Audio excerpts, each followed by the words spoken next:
ಅಂದರೆ ನಮ್ಮನ್ನ ಫಾರಿನ್ ಕರ್ಕೊಂಡು ಹೋಗ್ತಾರೆ. ನನ್ನ ಕತೆ ನಿಮ್ಮ ಜೊತೆಗೆ ಸ್ವಾಗತ ಸುಸ್ವಾಗತ. ಸೊ ಇವತ್ತು ನನ್ನ ಕತೆ ಏನಾಗಿತ್ತಪ್ಪ ಅಂತ ಅಂದರೆ ಹುಷಾರಿರಲಿಲ್ಲ. ಸೊ ಸ್ವಲ್ಪ ಲೇಟಾಗಿ ಎದ್ದುಬಿಟ್ಟು ಈಚೆ ಹೋಟ್ಲಲ್ಲಿ ಇಡ್ಲಿ ತಿಂದ್ಕೊಂಡು ಕಾಲೇಜಿಗೆ ಹೋಗೋಣ ಅಂತ ಹೋಗ್ತಿದ್ದೆ. ಬಟ್ ಲೇಟಾಗಿರೋ ಕಾರಣ ಕಾಲೇಜು ಫುಲ್ ಖಾಲಿ ಹೊಡಿತಿತ್ತು. ಎಲ್ಲ ಕ್ಲಾಸ್ ರೂಮಲ್ಲಿದ್ದರು, ನಾನು ಮಾತ್ರ ಈಚೆ ಇದ್ದೆ.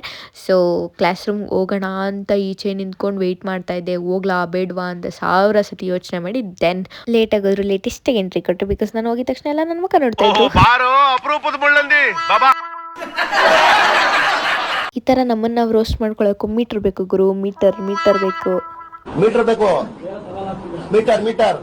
ಸೊ ಆ್ಯಕ್ಚುಲಿ ಮ್ಯಾಟ್ರ್ ಏನಪ್ಪ ಅಂದರೆ ಕಾಲೇಜ್ ಅಂದಮೇಲೆ ಕ್ಲಾಸಸ್ ಇರಬೇಕು, ಕ್ಲಾಸಸ್ ಅಂದಮೇಲೆ ಲೆಸನ್ಸ್ ಇರಬೇಕು. ಲೆಸನ್ಸ್ ಜೊತೆಗೆ ಸ್ವಲ್ಪ ಎಂಟರ್ಟೈನ್ಮೆಂಟ್ ಇಲ್ಲ ಅಂದರೆ ಕ್ಲಾಸಸ್ ಆಗಿರುತ್ತಾ?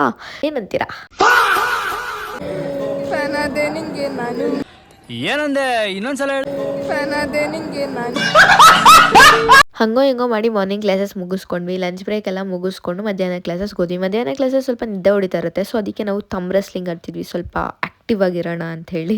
ಇದರಿಂದ ಇನ್ನೂ ಒಂದು ಬೆನಿಫಿಟ್ ಏನು ಅಂದರೆ ನಮ್ಮದು ಮಸಲ್ ಬಿಲ್ಡ್ ಆಗುತ್ತೆ. ಏನಾದರೂ ಮಸಲ್ ಗೊತ್ತಾ? ತಮ್ಮ ಮಸಲ್. ಫೈನಲಿ ಕ್ಲಾಸಸ್ ಎಲ್ಲ ಮುಗೀತು ಅಂತ ಇವಳು ಖುಷಿಯಾಗಿದ್ದರೆ, ಇವಳು ಸುರಂಗ ಮಾರ್ಗ ತೋರಿಸ್ತೀನಿ ಅಂತ ಕರ್ಕೊಂಡು ಹೋದ್ಲು. ಸೊ ಬೇಸಿಕಲಿ ಇವಳಿಗೆ ಇದು ಸುರಂಗ ಮಾರ್ಗ ಅಂತ ಅವಳ ಪ್ರಕಾರ. ಸೊ ಇವಳಿಗೆ ತಲೆ ಇದೆ ಅಂತ ನಾನು ಅಂದ್ಕೊಂಡಿದ್ದೆ, ಅದು ನಾನು ಮಾಡಿದ ತಪ್ಪು. ಇದೆ ಇಲ್ಲೊಂದು ಸಮಸ್ಯೆ ಖಂಡಿತ ಇದೆ. ಓಕೆ, ಫೈನಲಿ ಈ ಥರಲೆ ಆಟಗಳನ್ನೆಲ್ಲ ನೋಡಿಕೊಂಡು ನನ್ನ ಕಣ್ಣನ್ನು ತಂಪು ಮಾಡಿಕೊಂಡು ನಾವು ಕಾಲೇಜ್ನ ಮುಗಿಸ್ಕೊಂಡು ಮನೆ ಕಡೆ ಹೊರಟ್ವಿ. ಆ್ಯಂಡ್ ಇವತ್ತಿಗೆ ಇಷ್ಟೇ. ನೆಕ್ಸ್ಟ್ ಡೇಲಿ ಸಿಗ್ತೀನಿ. ಅಲ್ಲಿವರೆಗೂ ಬಾಯ್, ಲವ್ ಯು ಆಲ್.